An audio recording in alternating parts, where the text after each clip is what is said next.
My peoples,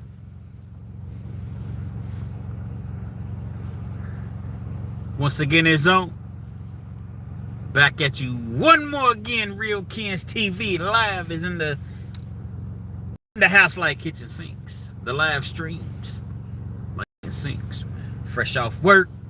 Appreciate the like. Whoever hit that like button, I need 10,000 likes. I need 10,000 likes this evening, if you will. Give everybody an opportunity to enter the building, if you will. I got a video playing right now, so it's so crazy. I'm going live, and I just uploaded a video not long ago. Even though I tried to upload it several hours ago, you know, we're only at the mercy of the internet. I'm not always privy to Wi-Fi. So sometimes it uploads fast, sometimes it uploads slow. But the fact of the matter is, that's how them wrestlers always talk. They be talking just in a regular tone, like I was just talking. Might upload fast, might upload slow. But the fact of the matter is, when you walk that out, Tony Schiavone, it's the nature boy Ric Flair, back in his G-Day. 17-time heavyweight champion of the world, the greatest sport in the world. You know, Tony Schiavone, I was in my office, and I had my snakeskin boots on, and I kicked my feet up on my $15,000 glass table, brother. And Schiavone, my assistant, came into the office and said, Rick, you have a call. I looked my assistant in the eye and I said, the nature boy, Ric Flair, styling, profiling, is not taking calls at the moment. And she said, Mr. Flair, I don't think you understand. I got Michael Jordan on the other end of the line. I had a lot going on, but I reluctantly picked up the phone, and as soon as I picked up the phone, I said, this is the nature boy, Ric Flair. Michael Jordan said, Rick, how does it feel to be on top of the world? That's how wrestling used to come on back in the day. Man, I'm just having fun, man. I'm having a good time. I'm having fun. I just got off work. I say, you know what? One of my partners, he want me to go out to the club, you know, have a good time or whatever. His birthday is, actually it's next week, but he's trying to turn up tonight. I said, nah, man, we might go tomorrow or something. But tonight, brother, we gonna get funky like a monkey with YouTube. Pause. Was that Miss Pat Watson in the building? Wow. Oh, you rocking with me again, Miss Pat? I'm a little upset with you, Miss Pat. I'm a little perturbed with you, Miss Pat. You ain't been on one of my lives. I ain't seen you. You ain't been checking my videos out. You ain't... What's going on with that, man? Miss Pat, for you all that don't know, it's not a lot of people in the building yet. But see, let me explain to you all. So you may look up and it's only 15, 20 people, 10 people. But this video, after it's live, it goes, like, it turns into a regular video. So a lot of people will end up seeing this video. And Miss Pat, I ain't been hearing from you. Where you been at, Miss Pat? I ain't seen you in no comments. I ain't seen you. First of all, are you okay? That's the first thing.